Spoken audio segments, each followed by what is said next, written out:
Bonsoir Pascal. Bonsoir Dominique. Vous avez tourné en Guinée au mois de février, c'est bien ça. Alors vous aviez décidé, vous avez fait un reportage sur le viol des enfants.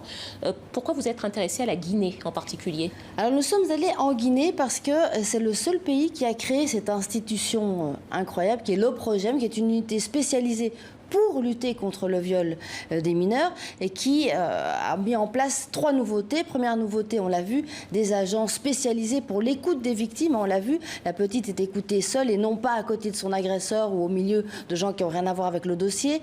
Deuxième nouveauté, c'est la tolérance zéro, c'est-à-dire que malgré les pressions familiales, et on le voit aussi dans le reportage, la famille impose un arrangement à l'amiable, et bien la procédure policière et judiciaire suit son cours. Et puis troisième nouveauté, il y a cette médiatisation très controversée, c'est-à-dire le présumé violeur est livré à la presse avant même son procès, et ce au mépris de la présomption d'innocence, et c'est soutenu au plus haut niveau de l'État. Alors la question c'est, est-ce que ça marche? L'OPROGEM en 2018 a traité de 116 cas. En 2019, 396 cas. Ça veut dire qu'une augmentation de 70%. Qu'est-ce que ça veut dire? Ça veut dire que tout d'un coup, on a beaucoup plus violé en Guinée? Non. Ça veut dire que tout d'un coup, il y a beaucoup plus de plaintes. C'est-à-dire que les familles ont confiance en l'OPROGEM. C'est-à-dire que la peur commence à changer de camp.